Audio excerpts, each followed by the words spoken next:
Zonja Çaushi, do t'ju lutesha në mënyrë të përmbledhur në emër të komisionit.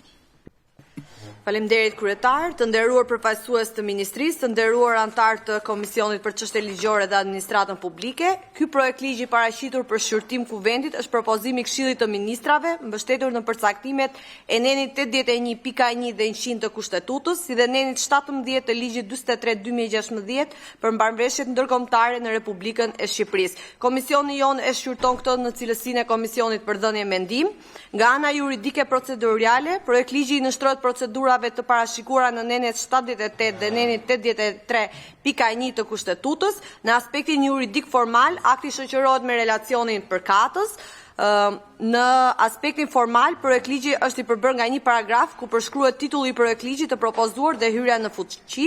Ky projekt ligj është hartuar në përputhje të plot me nenet 18, 78, 81, 83 dhe 121 të Kushtetutës, si dhe neni 17 dhe 18 për marrëveshjet ndërkombëtare në Republikën e Shqipërisë. Projekt ligji ka për qëllim aderimin e Republikës së Shqipërisë në protokollin për aderimin e Republikës së Shqipërisë në protokollin për të ndaluar tregtinë e palishme të produkteve të duhanit. Projekt ligji përmban disa dispozita për të siguruar kontrollin e zinxhirit të furnizimit, të cilat mbulojnë licencimin, kujdesin e duhur, mbajtjen e të dhënave dhe masat parandaluese të sigurisë, si dhe masat në lidhje me shitjet në internet e telekomunikacion, shitjet pa taksa dhe zonat e lira, si dhe tranzitin ndërkombëtar. Ky projekt ligj përmban parashikime thelbësore që trajtojnë çështjet e bashkëpunimit ndërkombëtar, siç janë masat mbi ndarjen e informacionit, bashkëpunimit teknik dhe të zbatimit të ligjit. Si objektiv të këtij protokolli, palët duhet të miratojnë dhe të zbatojnë masa efektive legjislative, ekzekutive, administrative ose të tjera për të siguruar që të gjitha paketat njësi dhe paketat e produkteve të duhanit, si dhe çdo paketim i jashtëm i produkteve të tilla të jenë të shënuara për të ndihmuar. Projekt ligji nuk synon për afrime të Bashkimit Evropian, por miratimin e një akti që është instrumenti i aderimit të Republikës së Shqipërisë në protokollin për të ndaluar tregtinë e palishme të produkteve të duhanit. Projekt ligji nuk shoqërohet me një tabelë të kostove financiare, po për çdo kosto të mundshme që do të përcjellë aderimi në këtë protokoll, do të përballohet brenda tavaneve buxhetore të miratura për institucionet përgjegjëse. Në aspektin ligjor, vlerësoj se projekt ligji është propozuar në përputhje me nenet 81 dhe 100 të Kushtetutës, si dhe të nenit 17 të ligjit për marrëveshjen ndërkombëtare të Republikës së Shqipërisë. Në aspektin procedural, projekt ligji është paraqitur në përputhje me nenin 68 të rregullores së Kuvendit dhe shoqërohet me relacionin përkatës. Në aspektin e teknikës legjislative nuk konstatohen pasaktësi në hartimin e tij. Në konkluzion, si relator vlerësoj se ratifikimi i këtij protokolli, duke bërë shtetin shqiptar pal, i jep mundësinë për të zhvilluar dhe pasur një përgjigje ndaj tregtisë së palishme ndërkombëtare në rritje të produkteve të duhanit, e cila përbën një kërcënim serioz për shëndetin publik. Faleminderit. Ju ftoj për miratimin e tij. Faleminderit zonja Çaushi, ka pyetje dhe diskutime për këtë protokoll? Është e qartë, besoj.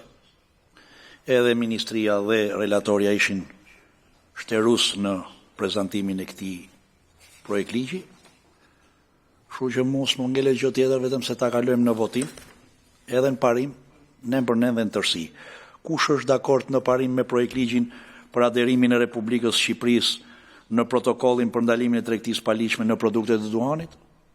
Pro, kundër s'ka, abstenim s'ka, miratohet. Neni 1, pro, kundër s'ka, abstenim s'ka, miratohet. Neni 2, pro, kundër s'ka, abstenim s'ka, miratohet. Kalem në votimin në tërësi. Kush është pro? 9 pro, asnjë kundër, asnjë abstenim.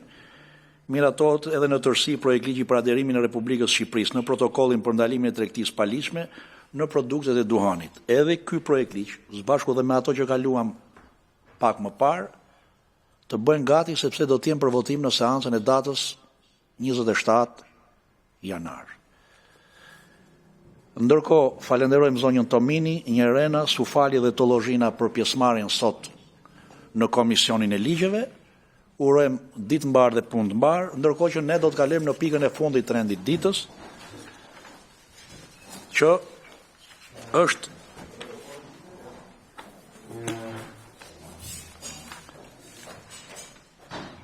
shqyrtimi i aktit normativ për disa ndryshime dhe shtesa në ligjin numër 115/2024 për buxhetin e vitit 2025 të ndryshuar.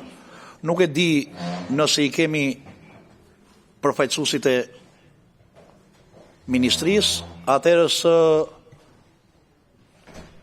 ju lutem kanë ardhur Ministria e Financave, atëherës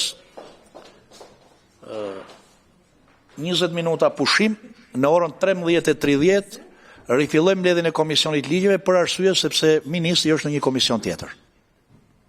Kështu që do të rimblidhemi në 13:30. Ju bëjmë dije se çështjet e lidhura me kontrollin e duhanit janë të një rëndësie të veçantë, duke u trajtuar si një piketë mbyllëse e veçantë në 3 piketat e kapitullit 28.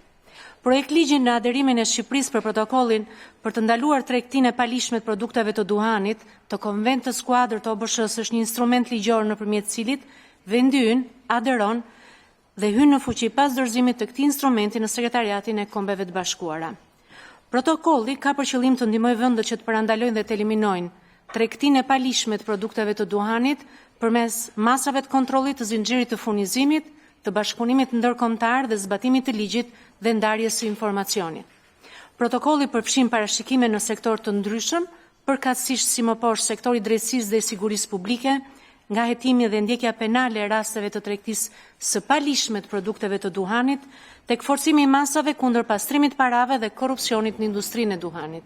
Në sektorin e tregtisë dhe doganave, krijimi një sistemi gjurmimi dhe gjurmëshmërie për paketat e duhanit nga prodhimi deri te konsumatori, rritja e kontrolleve doganore për të parandaluar hyrjet e produkteve të falsifikuara e kontrabandës, identifikimi dhe zbërthimi i rrjeteve të trafikut të palishëm të duhanit. Në sektorin e financave dhe të tatimeve, monitorimi i transaksioneve financiare të industrisë së duhanit për të shmangur shmangjen e taksave, forcimi i sistemeve të deklarimit të prodhimit dhe shitjes së produkteve të duhanit. Në sektorin e shëndetësisë, do të kryhet analizë e ndikimit të tregtisë palishme në shëndetin publik, krijimi i fushatave ndërgjegjësuese mbi rrisjet e produkteve të duhanit kontrabanduar, të cilat mund të jenë edhe më të dëmshme se sa vetë përdorimi i duhanit. Në sektorin e punësimit, ndihma për punëtorët që janë të përfshirë në prodhimin dhe shpërndarjen e palishme të duhanit për të gjetur alternativa të tjera të lishme punësimi. Në sektorin e bashkëpunimit ndërkombëtar, koordinim me organizmat ndërkombëtar për ndarjen e informacionit mbi rrjetet e trafikimit dhe trafikut të duhanit, marrëveshje bilaterale dhe rajonale për forcimin e kontrollave kufitare. Protokolli për të ndaluar tregtinë e palishme të produkteve ndaj duhanit është ndërtuar mbi parimin e zbatimit gradual, duke parashikuar periudha tranzitore të përcaktuara qartë ndër vite, që u mundsojnë palëve të përgatisin të gjithë kuadrin ligjor, institucional dhe teknik. Dispozitat tranzitore janë veçarisht të rëndësishme për masat më komplekse të protokollit, duke siguruar që zbatimi i detyrimeve të mos jetë vetëm formal, por të jetë real dhe të ketë qëndrueshmëri në praktik. Në këtë kuadër, afatet fillojnë dhe ecin nga momenti i hyrjes në fuqi të protokollit për secilën palë, duke reflektuar qartë qasjen fleksibël proporcionale të këtij instrumenti ndërkombëtar. Në mënyrë të veçantë, ky protokoll parashikon që brenda 5 viteve nga hyrja në fuqi të krijohet dhe të vihet në funksion regjimi i gjurmimit dhe ndjekjes produkteve të duhanit, përfshirë sistemet kombëtare dhe lidhjen e tyre me mekanizmat global të shkëmbimit të informacionit. Në këtë kuadër kohor, vendosja e shenjave unike të identifikimit për cigaret që realizohen brenda 5 viteve, ndërsa për produktet e tjera të duhanit, afati të zgjatet deri në 10 vjet.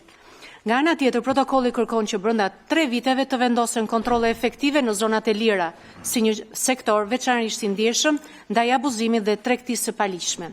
Me miratimin e ligjit për aderim në protokoll, Ministria e Shëndetësisë dhe Mirëqenies Sociale do të koordinojë ngritjen e grupit ndërsektorial të punës për hartimin e udhërfysit në zbatim të protokollit të Organizatës Botërore të Shëndetësisë për të ndaluar tregtinë e palishme të produkteve të duhanit, me qëllim parashikimin sa më të saktë dhe të detajuar të zbatimit të angazhimeve dhe detyrimeve që rrjedhin nga ky aderim. Grupi i punës planifikohet të ngrihet me urdhër të kryeministrit dhe udhërfysi parashikohet që të hartohet brenda dhjetorit të vitit 2026 dhe kjo mas është si pjesë e planeve të punës për kapitujt 28 dhe 29 për direktivat dhe proceset për integrimin evropian. Hartimi i udhërfysit për zbatimin e protokollit të OBSH-s ka së fundmi qëllimin mbi sigurimin e një mjeti të integruar, efektiv në zbatimin e detyrimeve ndërkombëtare në kuadër të proceseve të integrimit evropian dhe të forcimit të politikave kombëtare të kontrollit të duhanit. Ju falenderoj.